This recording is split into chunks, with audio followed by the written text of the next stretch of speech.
What is up, guys? Welcome back to the Monday Morning PlayStation Podcast.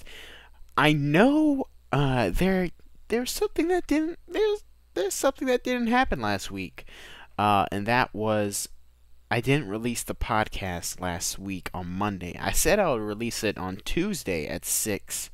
But that didn't really work out due to my iPad went off. What do you want? Retweeted some tweet I had. Okay. Right. Okay. Whatever. I there was a ton of stuff that went on freaking in the past 2 weeks. Actually, it's been crazy. I don't even know how I released the last 8th Monday Morning PlayStation Podcast. This one's the 9th, I think, and Jesus, man. So for the last 2 weeks, let me tell you the story.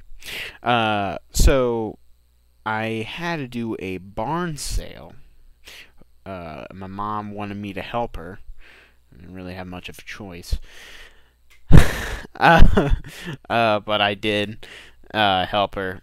And I helped my dad's parents. I helped them pack up their house. So I helped clean out a house for a barn sale and help organize all that and put everything. And there was just a lot of waiting around for me during the barn sale.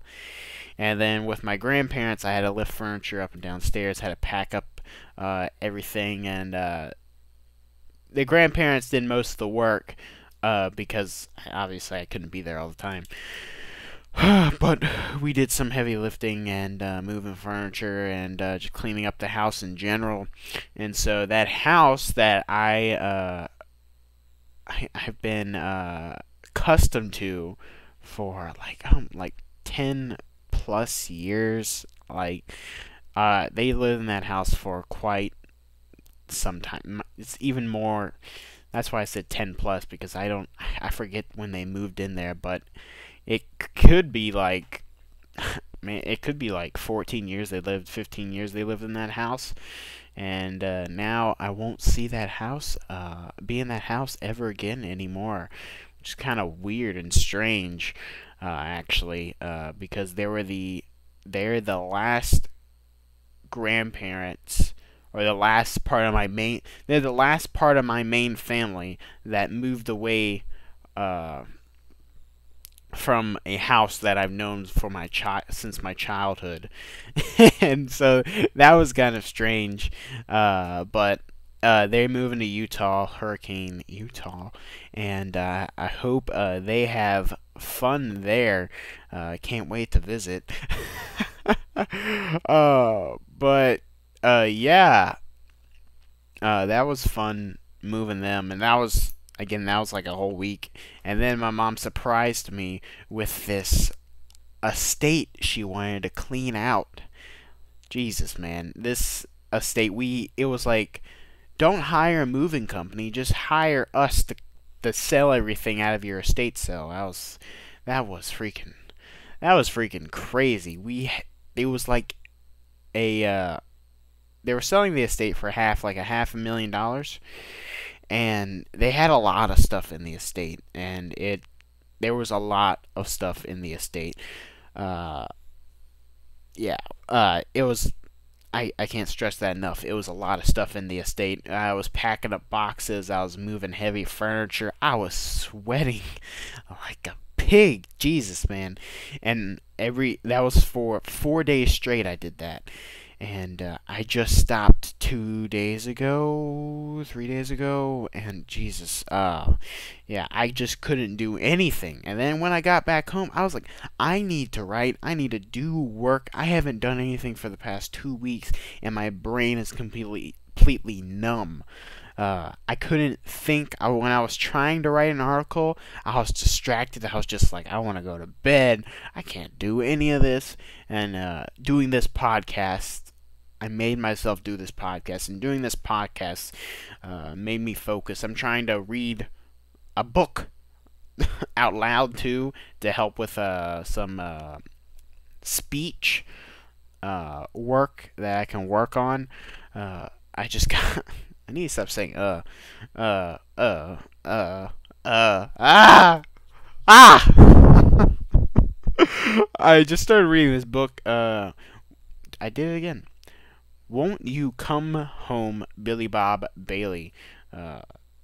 Jesus, stop doing that. I need to close my mouth after every word,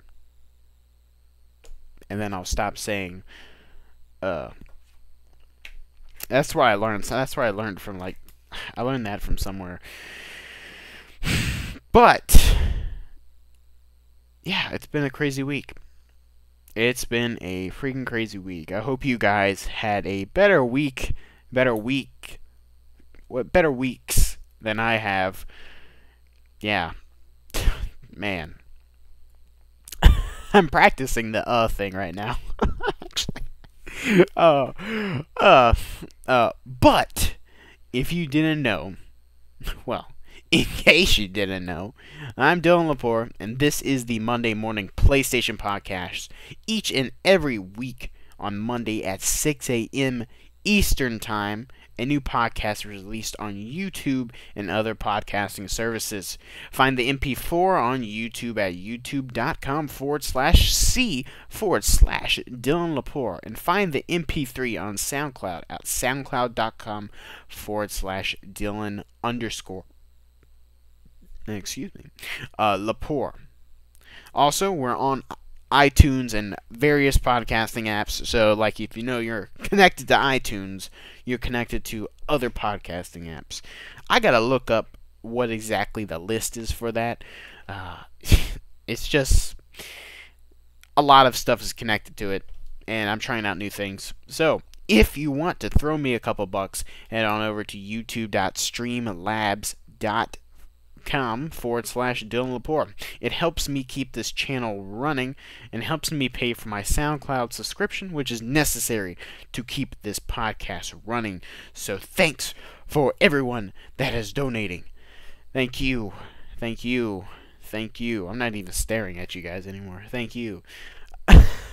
But remember to follow me on Instagram, Twitter, YouTube, SoundCloud, Tumblr, at Dyanslegos, Dylan Lepore, Medium. I don't do much on Medium anymore, but I like reading stuff off of it. Yeah, you know what those crazy kids use nowadays. I do not have a Snapchat though. I'm debating on not getting one, and I'm debating on getting one. It's just the popular thing now, and why do I need to be a part? I don't see the benefit in getting it. Some people say they're addicted to it. Some people, they're just like, I gotta take a picture of something, of my face, or me doing something stupid, and send it to everybody in the world. But that,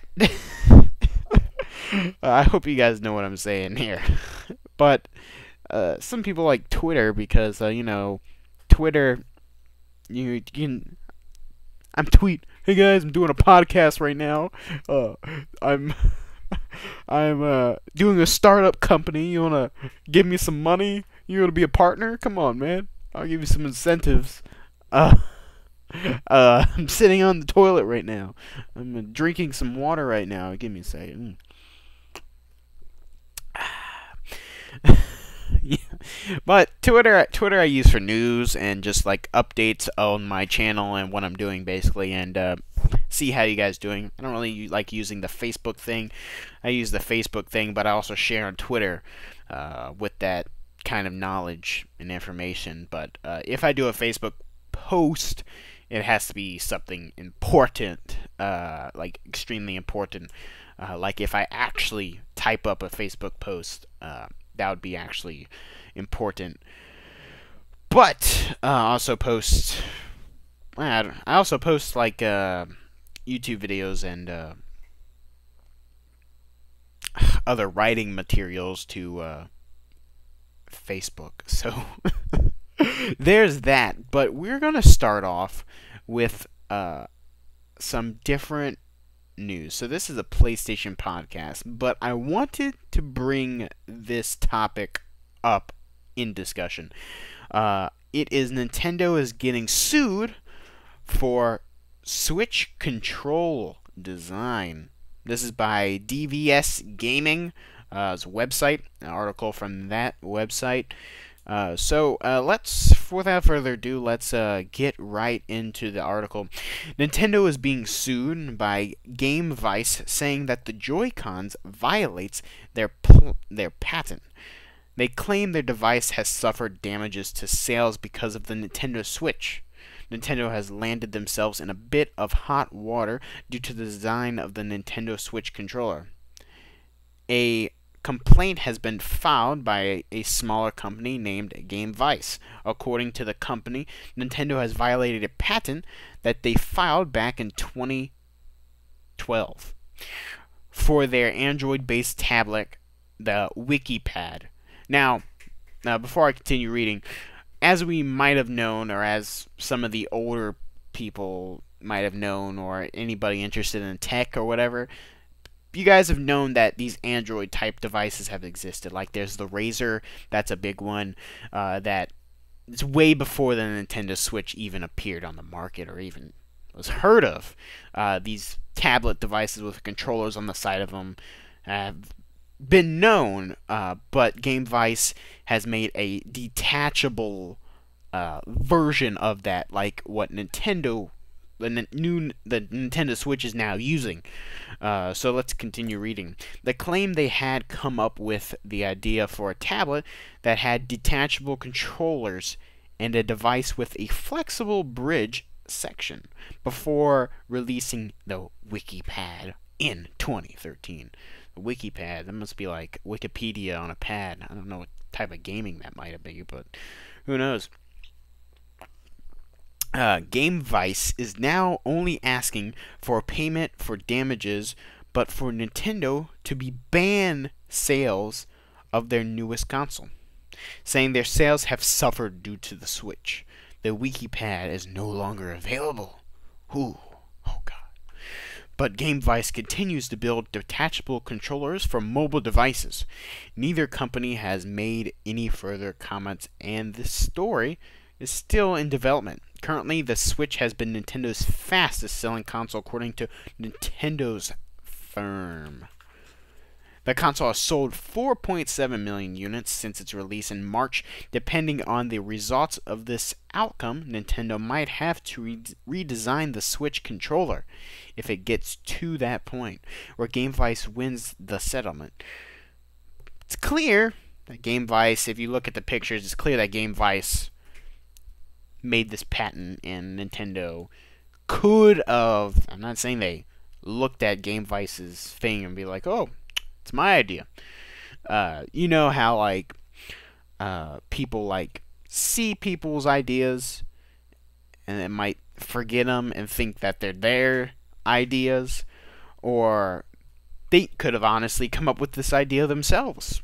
They could have easily come up with the idea themselves, but somebody always gets to the finish line first, and you might not know that always. If you're catching what I'm throwing here, I hope that this resolves nicely, but hopefully it doesn't end up where Nintendo has to completely redesign their controller, because everybody, you have 4.7 million units out, and if that recalls, if compatibility issues, you know, it would be a crazy mess, and hopefully this gets settled out nicely. We'll just have to see about that. But in other news, and this is quite a long piece, I don't know if I did this right, I don't know, I'm just gonna do it. We're gonna see what happens. Patch notes for No Man's Sky Atlas Rises, or patch 1.3, some may know. But Atlas Rises is their name they're using because the new alien race is called Atlas, and there's an Atlas storyline that gives you 30 plus hours of gameplay, and there's a new multiplayer element in the game that's not really multiplayer, but is multiplayer. Like, you can see, quotations here, you can see other players in the space. I did use quotations on that. Quotations. See other people. So, I'm going to read the patch notes for you guys, and we're just going to dive right into some of these details. So, starting out with, they have the category, and then they have the patch notes, and then category, patch notes, category, patch notes. So I'm going to read the category, and then the patch notes. So, first category, generations. Increased variety in weather, planet, and structure names. More base building parts have unique names. Prevented trees spawning on sheer cliffs. Improved object placement on slopes. Improved grass placement and density. Changed the default starting ship model. That's interesting. Regenerated galaxy to remove differences between survival, normal, and creative game modes. Improved building distribution. Increased distribution of hydrogen deposits. Improved generation of beaches along shorelines. Repositioned player bases to accommodate generation changes. Exploration category. Improved balance of hazards between planets. Improved setting for hazard damage and strength. Reduced cave hazard recharge items. Added shielding shard to the starting player inventory. Limited the depth at which buildings can spawn underwater. Category gameplay. More tech available in tech shops. Balanced tech shop standing requirements. Standing lights have a proper name when you interact with them. Increased robustness of systems for locating buildings. Increased number and types of objects which can be scanned. Increased information available about scanned foliage and creations. Foliage. It says foliage. I need water because my mouth keeps getting freaking dry. Jesus. Okay. Increased information available about scanned. I already read that. Scanned foliage and creations. Improved planet resource lists. Craftable projects now sorted by most recent use. Improved different differentiations of weapons. What else can I read that's more interesting? Added larger 4-planet hydrogen tray. Added new flammable star. Added scan. Improved scan ranges and resources on planets. New. Let's see. Starship. You can now summon your starship on the quick menu wherever you are at. Improved space heavy air. Fix a massive car radiance mining asteroids. Balance crash ships, broken slots, and repair costs. Yes. Updated galactic map UI. Graphics. Improved HBAO filtering around edges. So overall, new GEC. New metals. Added distance. Yeah. So, obviously, there's a huge list. There's a huge list of patch notes for this. They added 30 hours of story, multiplayer, all this stuff. They added a lot of stuff. Let me just show you. I had like 3 pages. Yes, no, 4 pages of patch notes they have. I don't know why I did that. That's a lot of just patch notes I'm reading. But they added 30 hours of gameplay. They added multiplayer. Let me explain the multiplayer for a second. So, like, you're in a space, right? So, you're on a planet, and imagine 16 people. That's the max. on that planet, you will be able to see orbs with a ring around it, like a blue orb with a ring around it, walking around, jumping, whatever, next to you. And that is the person. Now, you don't see the physical body, you just see an orb flying. And I'm pretty sure you can interact with it some way or another. Like, yeah, you can, actually. To my calculations, you can talk to the person with proximity. You have to be in the very close proximity to communicate with your microphone to that person. So that is bringing a multiplayer element to the game, which is kind of cool, and they're slowly making the game better, which is really cool. So I'd really suggest hopping into No Man's Sky. I'm pointing to it right now. Oh, there it is. No Man's Sky, because I hopped into it, and it is much better. And I'm definitely following the quests more, and I'm definitely, it's much easier and user-friendly, because when this first came out, they were like, you have the freedom to do whatever you want. And for a lot of people, they wanted more structure. They needed more, they needed more like, you tell me what to do. I don't want to do what, like, I don't want to go to Ruby Tuesdays and make my own salad. You make the salad for me. I'm not going to sit at a restaurant and make my own salad. This is a weird analogy, but hopefully this is working out. Jesus, the back of my throat. But, that is basically they have a lot of big changes. Go to No Man's Sky's website, Atlas update patch notes, like / dash Atlas dash update, Atlas Rises update, whatever. And yeah, they have the full list of patch notes you can look at there. It's very detailed, and you won't miss anything. And if you are a hardcore No Man's Sky fan, I would suggest really diving into these patch notes, because you'll find out everything like I did. It's some crazy stuff. Improved planet night skies. You know, you can. They're making the game more visually appealing, and especially if you pay. I think, is it on PC?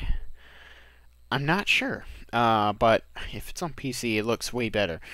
And PS4 Pro, of course. But let's move on to some other. We talked too much about No Man's Sky now, so let's move on to some quick, one quick news thing I have. LawBreakers creator, LawBreakers creator said this: I can't play a shooter at 30 FPS. I just can't do it. And that got me thinking. It's like, is it because he played on PC? Is he a PC player? Because playing Destiny at 30, I like, with the Xbox can easily do 60 frames per second, but they're not gonna do it. Maybe due to controversy, because of they don't want it to be better on Xbox, because of PlayStation has the exclusive deal with Bungie. But playing Destiny, or playing any game at 30 FPS, I'm pretty fine with. I mean, I guess you can notice the difference, but it's completely fine. If you're used to it, you're used to it, and it's easy. I don't get the big argument, but if you have a problem with that, with 30 FPS versus 60 FPS, especially in a first-person shooter, leave a comment down below. Tell me what you think about that. I put it on here because I thought it might be an interesting topic for discussion, especially with PC players and PC versus PlayStation players. Since it's a PlayStation podcast, maybe some of you guys do play PC games. that might be an interesting topic to talk about. So yeah, leave a comment down below and get back to me, and I'll get back to you. That sounded so weird. But let's get into some Destiny news. Since you guys know Destiny 1 is ending. It's not going offline, but it's just ending. They're not going to touch it anymore. Here's what Bungie learned from the Destiny 2 beta. Let's talk about it. Why am I talking like this? It's Monday. Who cares? Fresh Monday morning water. It keeps my blood flowing. Destiny 2's console beta brought in millions of players to the test. This is from Polygon, just by the way. Destiny 2's beta brought in millions of players to test the game, and developer Bungie is making changes based on the feedback it received, not just to the final game, but in time for the upcoming beta of its Windows PC version. During the console beta, we learned a lot from the players who entered the Crucible, said Lars Bakken. Hopefully I said that right. Design lead for the Crucible, in a blog post from Bungie. Some of these learnings will be on display in the PC beta. One of the biggest changes comes in matchmaking. Bungie will now tune the parameters separately depending on whether you're jumping into a quick play or competitive game. Now remember those two. In searching for quick play games, Destiny 2 will prioritize speed over skill. You'll have shorter wait times, but you might get looped in with players who's over your skill. You'll have shorter wait times, but you might get lumped with players who are outside of your comfort zone, said Becken. If you choose competitive play, the game will take its time to find people who are both closer to your skill level and have good connection. Bungie is also addressing many of the complaints regarding the feel of the Destiny 2 console beta. The PC beta will include some fixes for bugs such as the Infinite Super Glitch, the Warlock Glide Glitch, and the Infinite Grenades Glitch, which was a fun one. In addition, the Warlock's melee range is now identical to that of the other two classes. Bungie has also made a few tweaks that will help make for a more enjoyable Destiny 2 experience all around, according to Sandbox designer John Hamrick. The most notable changes are a reduction in the time it takes to charge your super attack in the Crucible, and an increase in the frequency of power ammo drops during PvE play. Bungie is not shortening the lengthy cooldowns for abilities, but is raising the amount of damage that grenades do in PvE. We want abilities to be slightly more rare, but worth it, said Hamrick. Destiny 2's PC beta will go live August 28th. For more details, check out the system requirements. The game itself launches September 6th on PS4 and Xbox One, and October 24th on PC. So, let's go back to something they said. We want abilities to be slightly more rare, but worth it. Rare, but worth it. Is it too rare? I mean, is it too rare? Getting it once per game in PvE, PvP is kind of, I don't know, kind of sad. Everybody would just use it at the end of the game. Everybody would just go like, well, I got it now. And you'll have like 20 Blade Dancers at the end of the match, even though it's only 8 people on the map. Just exaggerating here. But, I don't know. Tell me what you guys think about this, especially with Destiny 2 and all these changes and stuff. Like, I'm going to play the game, and I'm probably going to like the game, even though there's a lot of problems with Destiny 1, I still found that thing in Destiny that I was like, you know what? I'm gonna play this game for a very long time, and I shouldn't have played it for that long. And they're making a few tweaks. Quick play will quickly get you ranked up with a person, but it's not. They might be better than you with skill. Competitive play will be like a balanced skill, but it will take a little bit longer to get paired up with that group. So like if you're like, I need to go get that taco from that taco truck right now. I need to go. I need to freaking go right now. Then you do a quick play match, and you like play the game, and you're like, okay, let me go finish this up. I got killed by a higher level enemy. Well, I guess I'm just gonna go get my taco now. And then with competitive play, you're like, I got my taco. I don't need to go anywhere. I can sit back, relax, wait for this thing to load, and then we're off. I'm rocking the analogies today. I guess that was an analogy. But yeah, tell me what you guys think about that. Remember, I'm going to say this again, on August 28th is the PC beta, and make sure you check out your system requirements for that. September 6th is the PlayStation 4 and Xbox One, and October 24th is on PC. And I really need to freaking go and get that. I might just freaking pre-order it again, just to play it day one. Because God, I don't want to do that, but I'm like really stressing that out right now. Like, I really feel like I need to do that. Because when I go to college, I can't.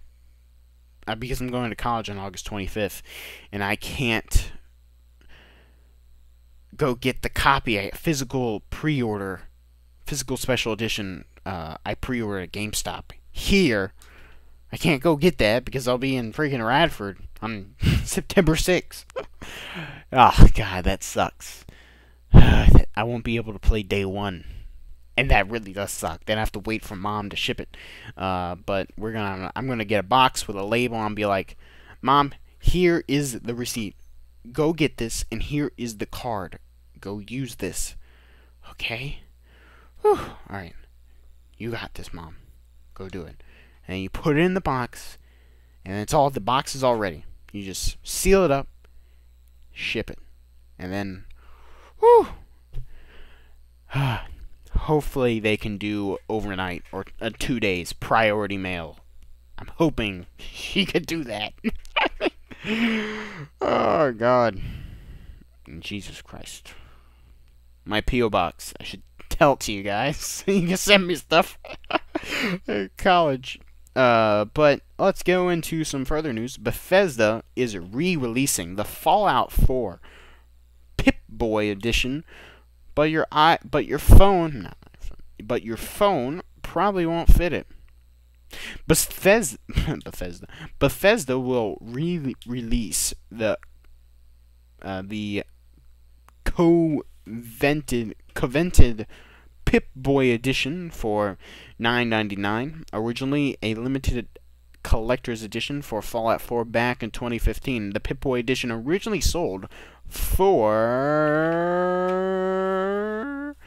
$19.99. Jesus, that would have been awesome. $119.99. The Pip-Boy edition includes a plastic replica of the famous Fallout Pip-Boy wrist computer from the game. The physical model lets users insert their smartphone into it to use the Pip-Boy app. Basically, it's perfect for your next Fallout cosplay. And I think this is from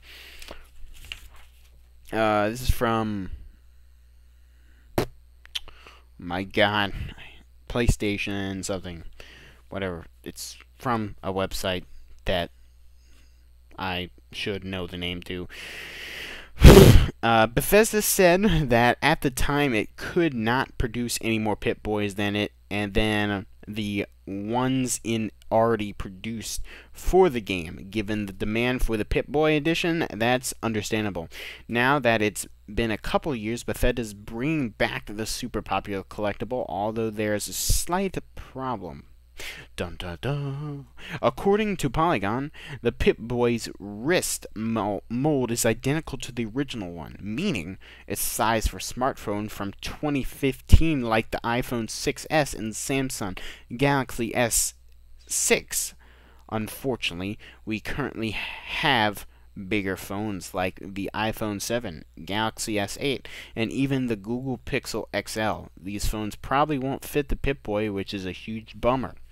But who cares when you do not have the money to afford these smartphones?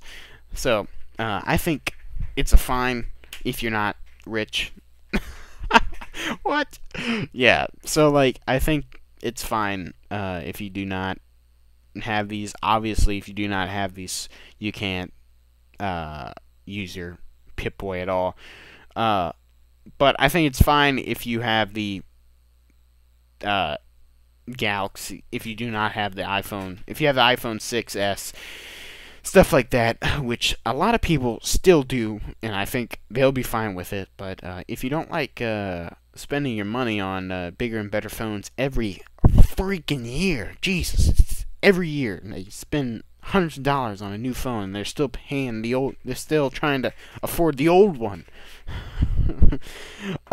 So I think you'll fine with that. I mean, I had this phone for what was it, 2 years now? Wow. No, it's a year now. I had this phone for a year now.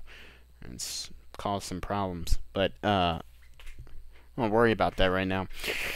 But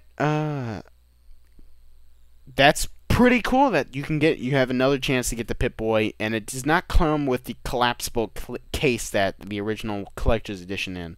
So you're saving some money there. You're saving apparently that only costs $20. I mean, I think a lot of people would give an extra $20 to get it, and especially if it's Fallout related, not like a if you damage it insurance thing. Nobody gets those. I'm rambling. PS4 5.0 update details released, and I'm actually going to read all the details about this because there's not that much. But it's actually a big one, even though there's not much said. PlayStation 4 Pro owners can stream via Twitch in 1080p at 60 frames per second. The system's master and sub-account systems have been overhauled. New family accounts and feature multiple adult accounts in a single family, able to act in a parent/guardian role and set parental controls on a per-account basis, allowing each sub-account different communications, content viewing, and spending limit privileges. Requests can also be sent to adult accounts on other PlayStation 4s to join the same family. Join the family, son! So that's pretty cool for parents and adults. Can monitor what your kids watch and what they spend and how much they spend, and times they play, and stuff like that. Just regular parent stuff, which is a nice feature, and they keep adding on to that, which is cool. But yeah, I don't use it because I don't need it. Players can now follow any user. So it used to be you only can follow certain verified users of like the PlayStation group, like Greg Miller, for example, Shuhei Yoshida, anybody from the PlayStation blog, stuff like that. You only can follow those type of people, and like game developers, you can follow game developers, people from Bungie and stuff like that. But now you can follow anyone you want, which is something not everybody understands fully right now. So instead of sending them a friend request, you can follow them. I guess that's how it works. But yeah, notifications have been added to the quick menu. Upload and download status can also be checked here. Push notifications for events. Spectre comments on screen while broadcasting in virtual reality mode, which is kind of weird. A broadcast can be linked to a PlayStation community. Interesting. Very interesting. Language support for Czech, Thai, Greek, Indonesia, Vietnamese, Romanian, and Hungarian have been done for. And behind-the-scenes support for bundle and completion discs with or without add-ons, and discs with support games and add-ons such as Game of the Year editions. Each will not require developers rework any code, which is also kind of good. So you can also sign up for this beta. Go on the PlayStation website and sign up for the beta. Just search that, and it's easy. PlayStation 4, PS4, sign up, and then you'll be able to sign up. But I never get the freaking call for that. I always sign up for their beta test, but you know, screw it. They don't like me. I do a podcast about PlayStation, and they don't even give me nothing. So, this is the drop again. The PlayStation blog releases a drop every week of the new games that are releasing on Tuesday, which is tomorrow. And so I'll be reading the list of games that are dropping on Tuesday. So, I did this differently. I wanted to add more time and for discussion and not drag this out a little bit more. Because what I normally do with the drop is that I look at every single trailer for every single game that drops. So I'll be informed, and I'll tell you guys what I think about those games. And each and every game I'll talk about and read their description and then give my opinion of those. And that helps me out. Looking at all those games actually helps me out. Keep me informed and keep me up to date what people are doing and new gaming mechanics and stuff, and see what I like and what I can play and what I might want to review. I don't know what I'm doing and this hand motions over here, but so I stopped that. And if you guys liked all that information I gave you, if you liked all that interesting information I gave you, let me know in the comments below or whatever, if you guys want me to keep giving you all those details and my opinions about each game. Because right now I'm just going to read out the game and where you can get it and what system is it for. So if you guys do not like me just doing that and want more detailed talk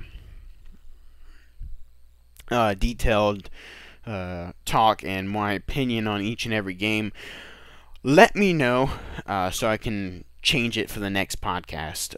So, again, this is no details, no opinions, just the title, where you can get it, and if it's digital or physical or retail or whatever. So, here we go.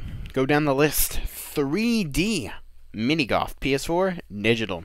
Agents of Mayhem, PS4, digital retail. City Skylines, PlayStation 4 edition, PS4, digital. Dark Mystery, PS4, digital. Defenders of Ekron, PS4, digital. Eloy's Hunt, PS4, digital. The Incredible Adventures of Van Helsing 2, PS4, digital. Matterfall, PS4, digital. Nidhogg 2, PS4 digital. Night Trap, 25th Anniversary Edition, PS4 digital. Observer, PS4 digital. Paranormal Activity, The Lost Soul, so this is a Paranormal Activity game. PSVR digital, of course, PSVR. The Pillars of the Earth, PS4 digital. Sonic Mania, I know some of you guys are excited for that. PS4 digital. Sudden Strike 4, haven't even heard of the other three. PS4 digital and retail. Tokyo 42, I know that's a popular one. PS4 digital. Undertale, PS4, PS Vita, and digital. So that one, look out for that one, guys. Zero Escape, Zero Time Dilemma, PS4 digital retail on August 18th. And that is it for all the games that release and that zero game, Zero Escape, check that out. because that whole game series is pretty sick. Whew. So yeah, crazy. Lots of games, lots of news, lots of lawsuits, lots of patch notes, lots of good things coming, lots of bad things coming, lots of stuff happening. Video games, PlayStation, video games and PlayStation is just something beautiful. And Destiny 1 is ending, and Destiny 2 is coming, and lots of people are like, Destiny 2 gameplay sucks. And people don't understand, like, change is good. You can't have, you get tired of the same meal every single day. I know I have, Destiny. Trials of Osiris was like the thing that brought me back, and I was like, you know what? I'm kind of tired of Trials of Osiris, guys. Why do I have to keep doing Trials of Osiris every week? Like I said, it was the thing that was bringing me back, but now you guys making me do this every week is just ripping my heart out. Ripping my heart out. And then I got Horizon Zero Dawn, and I was like, Jesus, this game is amazing. But I need... I hate when I do this. So, like, I didn't take any notes when I was playing Horizon Zero Dawn, which was so stupid. But I need to replay it and take notes this time. First impressions are all gone. Now I have second impressions. And I have to do the review of this. I need to do the review of this game because I really, really want to. And I don't have any notes for that. So I need to do that, and I'll get a review out, and I'll get a review of Perception out, a video review, because I really want to do that. And some more views about top 10 lists and stuff like that. I want to do more top 10 videos, and yeah, I really like doing this podcast and just talking with you guys, and spending an hour or so just talking about video games. I know it's by myself, but I'm doing research, and it's fun, and I just express myself and learn new things, and new things I can write about, and new things I can talk about, and always keep up the discussion. But when I worked so hard, and when I was doing those houses, my brain just pooped out, and I was just like, I can't function. Jesus, God, come on. But yeah, so I'm glad I'm doing this, and I hope you guys like this. In case you didn't know, I'm Dylan Lepore, and this is the Monday Morning PlayStation Podcast. Each and every week on Monday at 6 a.m. Eastern Time, a new podcast released on YouTube and other podcasting services, with the MP4 on YouTube at youtube.com/C/Dylan Lepore, and find the MP3 on SoundCloud at soundcloud.com/Dylan_Lepore. Also on iTunes as well. You know, just search Dylan Lepore or Dyanslegos or Monday Morning PlayStation Podcast. Whatever floats your boat, weirdo. If you want to throw me a couple bucks, head on over to youtube.streamlabs.com/Dylan Lepore. It helps me keep this channel running and helps me pay for my SoundCloud subscription, which is necessary to keep this podcast running. So thanks for everyone that is donating. It really helps me out. Thank you. Namaste. I don't know why I'm doing this. This has been fun, guys. This is me signing off. I'm going back to bed. Peace. Peace. Jesus, come on, man. This is Dylan Lepore signing off. Bye. Oh, God.